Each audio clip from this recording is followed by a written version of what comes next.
Nanya nih, kalau mata apa gunanya? Untuk lihat. Iya, benar, untuk lihat. Terus kalau untuk telinga apa guna fungsinya?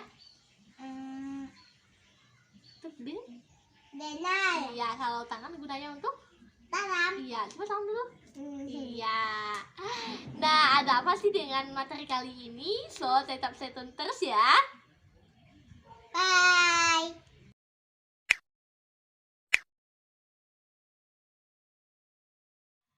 Allah telah menciptakan kita dalam bentuk yang paling indah.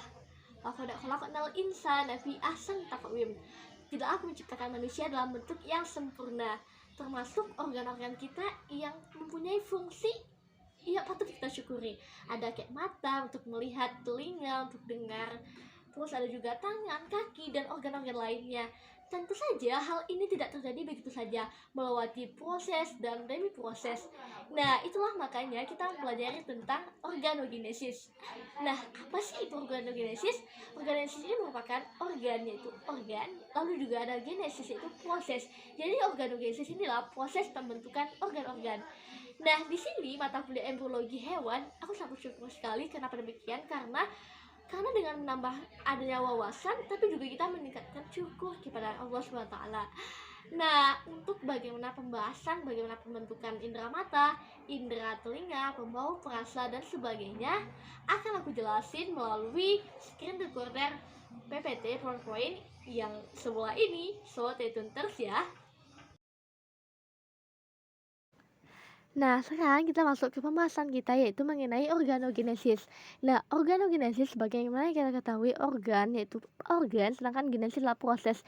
Jadi, organogenesis ini merupakan proses pembentukan organ tubuh, yaitu dari ektoderm, mesoderm, dan entoderm. Nah, tentu saja ini merupakan tahapan-tahapan setelah dari granulasi. Jadi, di sini granulasi ini sangat penting sekali karena akan berhubungan dengan peristiwa organogenesis ini.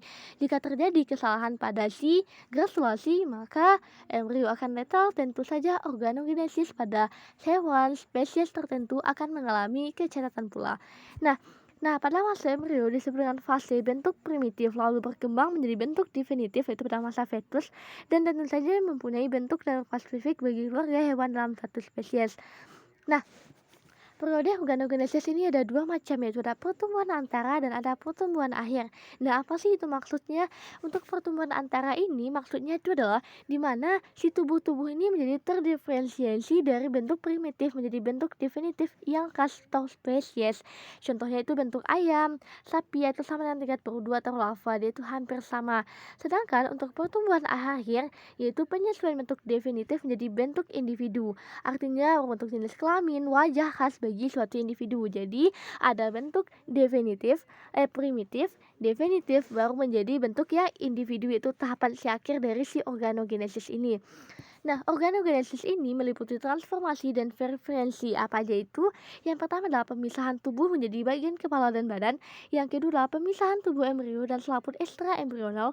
Yang ketiga, perpanjangan tubuh, pergerakan alat bergerak, dan pembentukan ekor. Nah, ada ketergantungan antara satu organ dengan organ tubuh lainnya dalam proses perkembangan satu organ. Contohnya, misalnya bagian A tidak dapat berkembang tanpa adanya C. Demikian pula ketergantungan antara bagian C dan sebaliknya. Artinya pada proses organogenesis ini secara kontinu dan secara kompleksitas tentunya. Artinya jika terjadi satu kesalahan saja, maka kemungkinannya akan terganggu. Nah, ini dia bagaimana tahapan si organogenesis, itu tahap dari gastrula, ada ektoderm, mesoderm, dan endoderm, lalu mengalami diferensiasi mesentemnya, yaitu menjadi tulang, kartilago, ada jaringan saraf, lalu juga ada jaringan si adiposa. Nah, ini dia perkembangan dari si lapisan ektoderm. Di mana untuk lapisan ektoderm ini kan ada yang bagaimana kita ketahui ada epidermal ektoderm, lalu juga ada neurotub dan neurokeras. Dan ini akan mengalami bagian masing-masingnya. Lebih kurang kalau ektoderm ini tuh lebih ke bagian permukaan kulit, seperti ada epidermis, terus ada juga saraf, spinal cord, ada penumbukan otak, dan tentunya itu berperan penting dalam jaringan saraf. Nah, ini dia bagaimana tahapan untuk si ektoderm, yaitu dimulai dari si neural plate, lalu berubah ke neural fold, mengalami perkembangan, ada neural tube dan ada neural cells. Hal ini terlihat pada perubahan notochordnya. Nah, sedangkan untuk bagian mesoderem, nah ini dia berkembang baik atau mengalami perkembangan itu menjadi organ-organ ekskresi, organ-organ yang ke rongga tubuh, ada chelon, tentunya ovarium, lebih ke urogenital. Nah, ini dia bagaimana si primitive triknya, ini lebih dikenal dengan istilah medium intermediate-nya. Nah, lalu untuk yang selanjutnya, pola perkembangan dari lapisan endoderm, yaitu di mana lebih ke saluran pencernaan dan derivatnya. Lalu juga ada saluran pernafasan, saluran urin, lalu juga ada beberapa kelenjar endokrin seperti tiroid, paratiroid, dan organ yang dibentuk yaitu saluran pencernaan dan saluran pernafasan.